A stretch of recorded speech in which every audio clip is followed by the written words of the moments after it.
Eagles fans, welcome back to another episode of Eagle Watch presented by our friends at Pizza Ranch. This week, the Eagles faced one of their toughest challenges yet, a top 10 matchup on the road against UW River Falls. And unfortunately, it wasn't UWL's day as the Eagles fell 41-7 to the 8th ranked Falcons. Coach Matt Janis is here once again to break down what went wrong and where the bright spots were, and also what the team does to, close out the regular season on the road at Stevens Point. So we're going to break down everything here on this week's episode. So, Coach, thank you again for joining me. River Falls came out strong from the start, scoring on their first drive and setting the tone. What did you see early on that made them such a tough opponent? Yeah, obviously disappointing game. I know it's disappointing for players, fans, coaches, everybody involved with that. And first and foremost, River Falls played really well. They did. They played a great game. They played a game that covered really all three phases where they played well in. I think with our group, I'll kind of start with the team as a whole, as we just, especially early on, we had one moment where we had some timing together and some complementary football. It was a turnover touchdown. And that kind of was a big momentum thing there, and then we just couldn't capture it after that. I think, I look at our defense, really, it was really a really horrible. We didn't play good in the first quarter and a half. Obviously it starts in the first play of the game, and we miss a run fit on tackle over that we worked all week, right? And we get lined up correctly to it, but we don't go one more guy over on that as a linebacker. And so that's a hard way to start the game. And then defensively, we just couldn't settle in with their pace. We couldn't get comfortable early on, and so that affected us with their no huddle, get to the ball. And that goes on me, right? Like I didn't do a good enough job getting those guys prepared for it throughout the week of practice. We didn't do a good enough job there. But once we did settle down, then I think we did have some bright spots that occurred. I thought our defensive line did some good things. Defensive backs played good over the top. We did some good things in the red zone, and we settled down into that game. But the problem is when you're on your third string quarterback on offense, like you can't give up 24 points like that right away and then settle down after that, right? And so we needed to play better at the start of that, better out of the gates as a defensive unit. And so then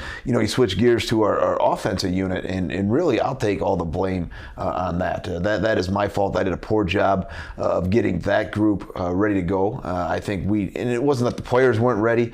I think more of I did a poor job with our coaching staff I think we spent a lot of time last week in practice trying to figure out who was going to be under center with injuries and like who was going to be able to get under center, who was going to be that, what was that going to be like, instead of just saying, hey, instead of focusing on calling the football game and getting the best play in for our offense. And so I think when we were worried about that, we're kind of switching through guys, constantly, with our AT staff all the time where everybody's going to be, that we lost focus on the schematic standpoint of that. And so that's really where I think we were just off on offense. And then obviously credit to them, once that game got rolling, they were like, sharks with blood in the water, and then they were just going to send 6, 7-man pressure, something that we really only saw from them against UW Eau Claire, obviously a couple games ago. So we didn't have a good enough game plan for some of their pressure units and what we were going to do to check down. And I know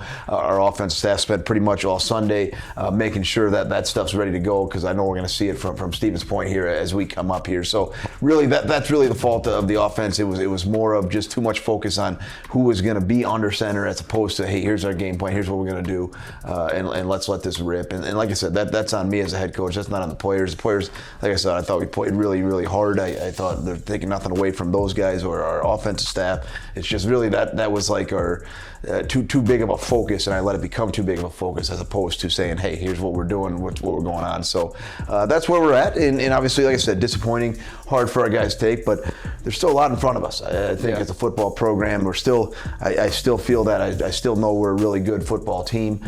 Just didn't play our best game, not healthy in some standpoints, but we again, the beauty of this league is that you don't, not the beauty curse, whatever the way you want to look at it, is that you can't sit and dwell on that. Otherwise, the next team will get you here. So I think we got it all out Monday morning in terms of just addressing it as a team, and we've been back into Stevens Point really since about 7 a.m. yesterday, and nice. And that's what our new focus is. And like I said, I think with this group, there's still a lot to play for. I think this is a team that's going to get healthier as the weeks go on here. So that's really our focus, and I don't think our guys need any more motivation than that. Yeah, I'm sure they're a little upset, as they should be. But let's talk a little bit about, we're this deep into the season and how injuries, they continue to pop up. It's a brutal game. Yeah.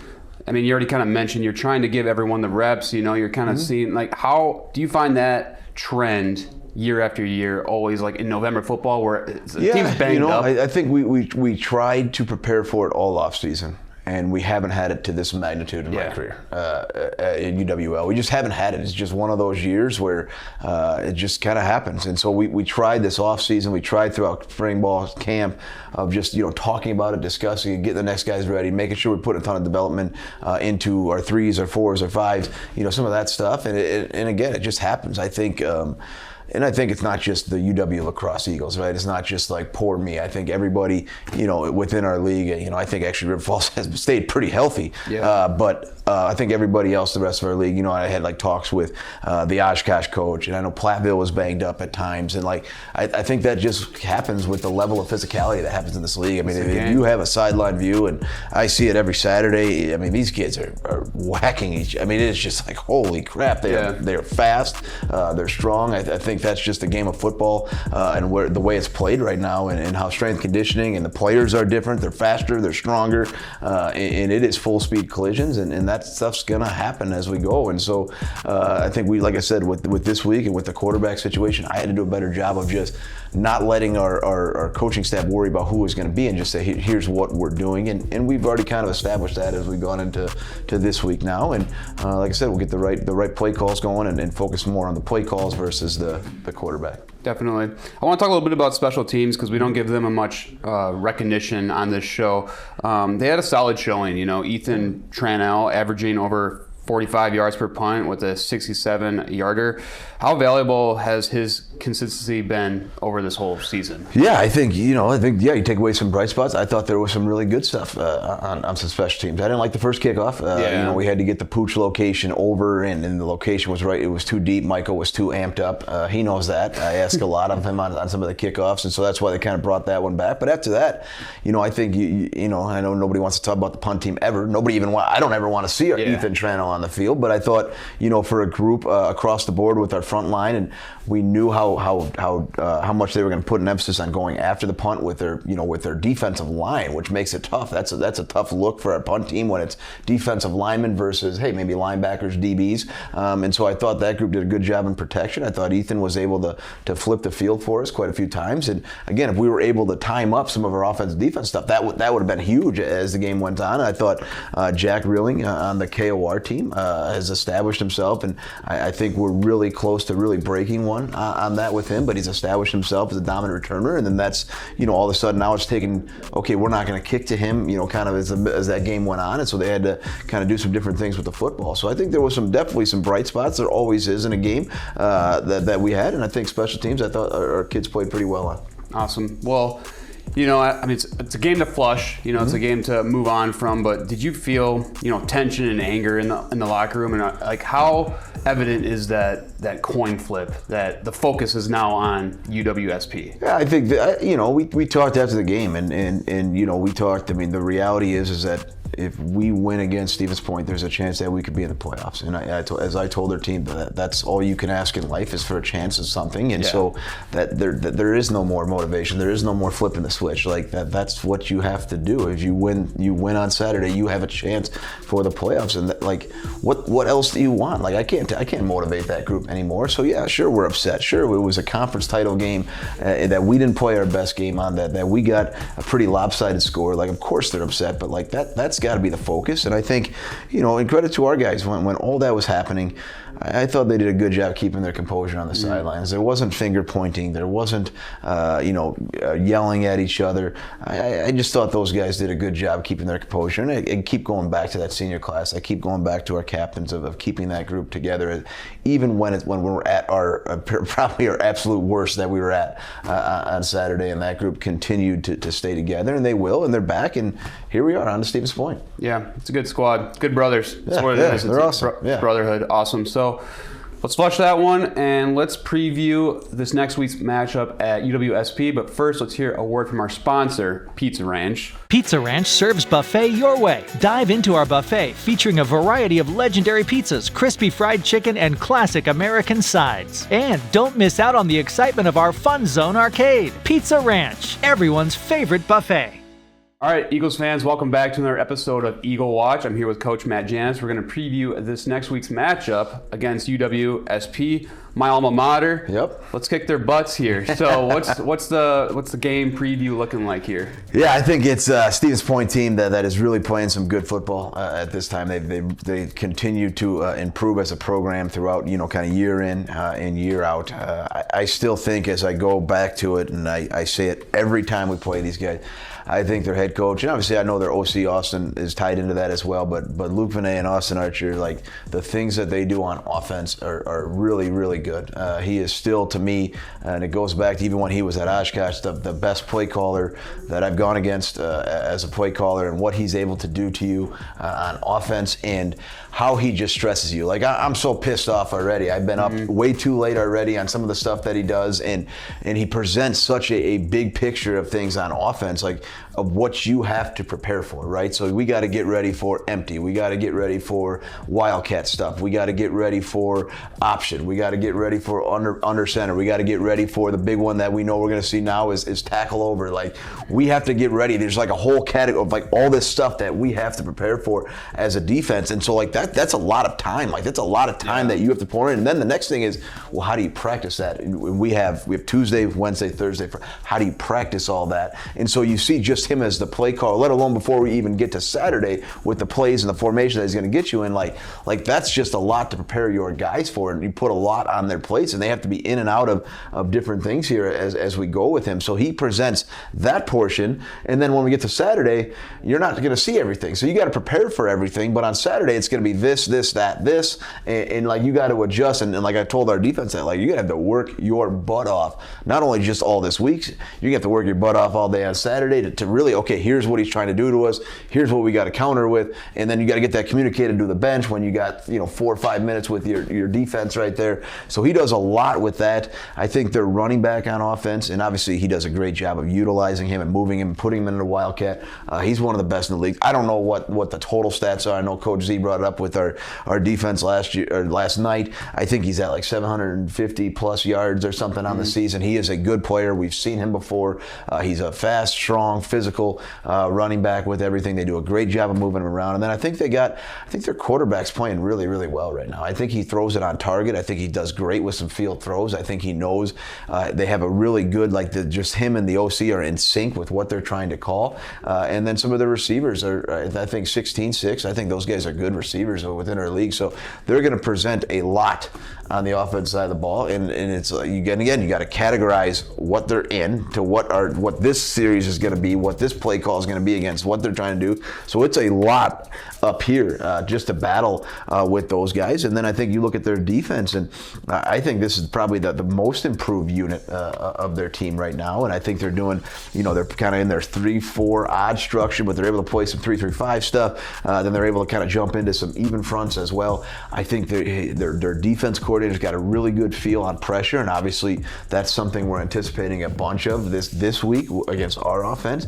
I think they're both linebackers are playing pretty well. They got some really good bend pass rush. They blitz out of that 3-4, so they're able to bring some of that. So this is a team that's going to present a bunch of challenges, and then on top of it, like we're on the road again, right? In this league, that's hard to do. We're up early on Saturday. We got to travel the day of. Like that's all hard. That's all adversity that our team is going to face this week.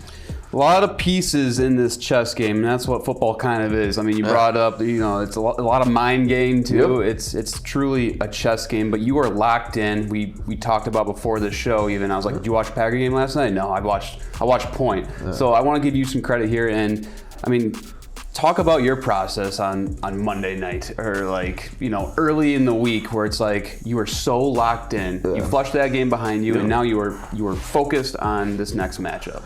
Yeah, I think the process, I think our staff, we started at, 9 a.m. yesterday? 9 a.m.? Yeah. And then we were back up at, I don't know what time practice starts, 6 a.m. practice Monday. So I think always as a football coach, like for me at least, right? I know everybody's kind of different with the way they prepare, how they go about their game plan.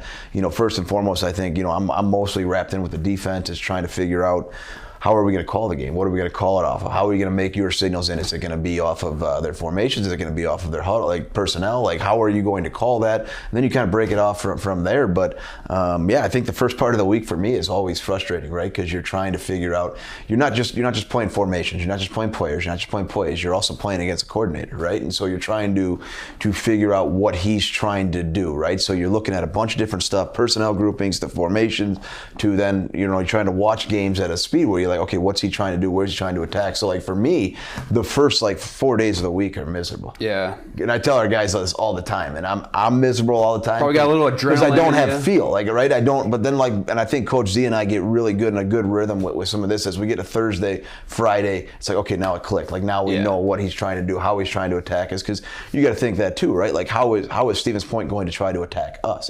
Which is different than how they tried to attack Oshkosh the week before, right? So there's a lot that kind of goes in it, and I know we want to, on all three phases, right, put our players in the best position. So you try to handle all the complexity, and then obviously the key part is how do you get that all to your players, right? How do you make sure that you're getting it to your players in a way that they understand it, because they don't think like I think, right? They don't think like how Coach Z or Coach Yagi thinks. They don't think that way. So how can you present it to them so that they can get on your wavelength as the week goes on? Yeah, definitely. I mean, it's a big process. I know every week is probably different depending on the opponent here, but you got the pre-production phase, then you got the practice phase, and then you go and execute. How rewarding is it when you can execute? It's just all that tension's built up. That's what it is, right? When you put that all together and you have the perfect play call and it gets results, that's what you work for, right? That's that's all that was a week of everything that consumed my life for a week, and then you see it play out like that. That's really rewarding. So yeah, definitely. Let's have a message to the fans here.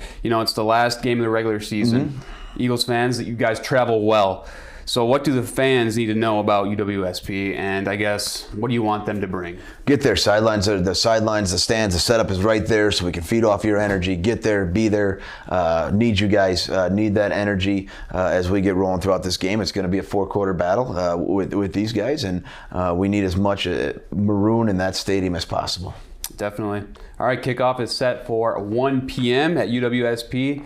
Be there, bring the energy, as Coach has said. Pizza Ranch, thank you for sponsoring our show. Coach Janis, thank you for joining me once again. You bet. Let's go get that win, and go Eagles. Go Eagles.